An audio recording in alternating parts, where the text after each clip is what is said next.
This is why you should never spy on your neighbors. You'll never know what you might find. Our story opens with Kale, a young high school student, and his father, Daniel, fishing in a freshwater swamp. On their way home, they get in a deadly three-way car accident. Rip in peace, Dad. That was 1 year ago. Now in the present day, we see Kale asleep in his Spanish class. The teacher, Senor Gutierrez, throws a whiteboard eraser at him to wake him up. He confronts Kale and asks him why he shouldn't fail him on the spot. Then, he hits him with the, "What would your father think?" "Sir, those are fighting words." Uh-oh, now we're in court. We see Kale and his mother along with his teacher. The judge, aware of Kale's recent loss, sentences him to just 3 months of wearing a weird ankle bracelet during the summer holidays. Back at home, we see 2 officers fitting Kale with said bracelet. There is a 100-meter radius surrounding the GPS modem, and if he steps outside of the radius or unplugs it, the popo come knocking. In the event he steps outside, he has just 10 seconds before an AC-130 is called to his location. No cap. As Kale's mother goes into the other room to pay the incarceration fee, he's left alone with the other officer. The Spanish teacher? It's my cousin. Well, your cousin's a little bit. With nothing better to do, Kale starts his 3-month house arrest by binging every episode of Minute Movies. Thanks for the views. Now, what better snack to enjoy that than extra crunchy peanut butter covered in Hershey's chocolate sauce? What, you can't handle the taste? Ha, weak. Later, his mom comes home, disgusted at the environment he's been lazing around in. Relatable. Out of frustration, she cuts the cable connection and cancels his Roblox subscription. Talk about tough love. Clean up your room. Kale spends the next few hours doing laundry, cleaning the house, and pounding down Red Bull. Well, that didn't last long. He looks on with interest, though he's quickly interrupted as the doorbell rings. Later, Kale wakes up to the sound of a moving truck and looks out his window to find a new family moving in next door. He opens it to find a burning paper bag. He puts it out with his foot, though soon realizes his mistake. He just stepped in chocolate. Okay, no, that's poop. He spots the 2 culprits and chases after them on the main road. Oh, yeah, I forgot about that. He looks down and notices that his GPS tracker is flashing red. Uh-oh. He sprints back to his house, though he's a second too late. The cops pull up shortly after. As he lays on the ground, handcuffed, he notices Ashley. Boy, I'd much rather see her in handcuffs than me. For Kale, it's love at first sight. She tells him that he's being let off this time, but it better not happen again. Later, he chats with Detective Parker on the phone. Determined to keep that promise, he assesses the GPS's range and plots out a makeshift barrier around the house so he knows where he's allowed to go. Suddenly, he spots Ashley pulling up into her driveway. But because he's a beta male, he ducks down under the bushes before rushing inside to avoid being seen. Come on, Kale, don't you know girls love confidence? Just be yourself, bro. Afterwards, he heads upstairs to have a peek at Ashley through the window. Dude, not cool. Although, with the lack of internet and TV, I understand. A few days later, Ronnie, his best friend, knocks on the door. They haven't seen each other in ages, so Kale gives him a warm welcome. As they make their way up the stairs, Kale explains what he's been doing the last few days to satisfy his boredom. He hands Ronnie a pair of binoculars and reveals that he's been spying on his neighbors. He shows that one of them, Mr. Pilch, is engaging in extracurricular activities with his maid while his wife is at the country club. Damn, this shit better than reality TV. I'm not a stalker. These are just simple observations. Understandable. Enjoy your viewing. Next up, he leads Ronnie to the living room and shows him his favorite person to spy on, Ashley. Later that day, Kale can be seen doing a little reach around. This is the length he has to go through to not trigger that alarm. Suddenly, Ashley appears and offers her help. The pair talk for a moment before her mom calls her away. That evening, while his mom is dozing off, he watches the news channel discovering a recent kidnapping in the suburbs. Boring. Let's tune into a late-night broadcast of yoga instead. Ooh, I love this channel. Oh shit, I've been spotted. He ducks down before realizing that it's much too dark for her to see him. Back to the Ashley show. Her dad barges into her room and shouts at her before slamming the door closed. Rude. After she goes to bed, he sees that one of his neighbors, Mr. Turner, arrives home suspiciously late. As the neighbor gets back in his car and leaves, Kale notices that it's the same as the kidnapper's car described on the news. A Mustang with a dent on the front bumper. Sus. The next day, Kale decides to further investigate his suspicious neighbor. He hides behind his fence just within the radius of the GPS modem. Suddenly, his neighbor spots him and approaches the fence. What are you doing? Kale is relieved to learn that the neighbor was simply getting confrontational with a rabbit. I caught you. Oof, close one. Later that day, Ronnie is back at Kale's house. They talk about the recent events. Bro, I'm pretty sure my neighbor is a kidnapper. Oh, cool. Anyway, let's look at Ashley. Going for another swim, I see. We're going swimming. Kale hands binoculars to Ronnie, who leans in a little too far. Oh, God. The 2 boys drop to the ground, fearing that she heard the bang. Kale peeks out the window again, and he and Ashley make eye contact. Moments later, the doorbell rings, and the 2 boys stumble on their way down the stairs. After they muster up their courage, they open the door, revealing Ashley. What took you so long? A suspicious Ashley makes her way up to Kale's bedroom, before grabbing his binoculars. Have you been spying on me? What? No, of course not. Awkward. Fortunately, they clutch by convincing her that they're only spying on Mr. Turner. The potential Cold-blooded killer from Texas. Right. They mention his car's description, but when Ashley has a look, she finds that the fender is fine. Bro, what the heck are you doing?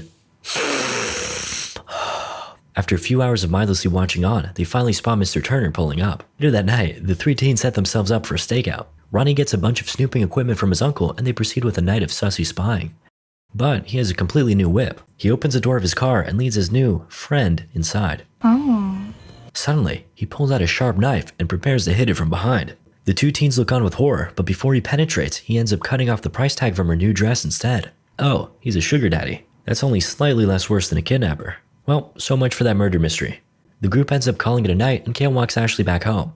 Well, as far as he can. Guess this is as far as you go. The pair share a romantic moment before Kale heads back. After returning to his room, he immediately starts spying on Mr. Turner again. My boy's addicted. This time, upon looking through the camera, he sees the woman running to escape the house. He begins recording the incident, but this dummy leaves the flash on. Filled with fear, he drops to the ground and holds the camera above his head to see what's going on. He can't see anything, so he stands back up and looks through the binoculars. Uh-oh, I'm screwed. Then, Kale's phone rings and he crawls across the floor to pick it up. It's Ronnie. Kale frantically explains the situation, but as he's doing so, he looks out and sees the girl getting back into her car and driving off. I'm sure this is normal, Kale. Every guy has a story about that one girl who got away. The next morning, and as he's making breakfast, Kale grabs his knife and questions his neighbor. What are you doing in my house? But then, Kale's mother enters the room holding grocery bags and explaining that she ran into Mr. Turner, aka Robert, at the store on her way out. He offered to change her flat tire, if you know what I mean. No, just kidding, he actually helped her with that. Anyway, his mom remembers that she left the milk in her car, so she heads back to get it, leaving Robert and Kale alone in the kitchen. Things get tense as Robert notices Kale's GPS tracker and questions what he did. After Kale reveals that he bunked his teacher, Robert empathizes, citing his time in high school. There are plenty of teachers I wanted to just kill. Way to be subtle. A few moments later, Kale's mom returns with the milk, unlike my dad. Then, Robert makes an offer. Want to go out to dinner sometime? No! Later that evening, Ashley hosts a party at her house while her parents are away. Naturally, Kale gets back to his spying ways. After a few minutes of peeping, he spots another boy hugging and flirting with Ashley.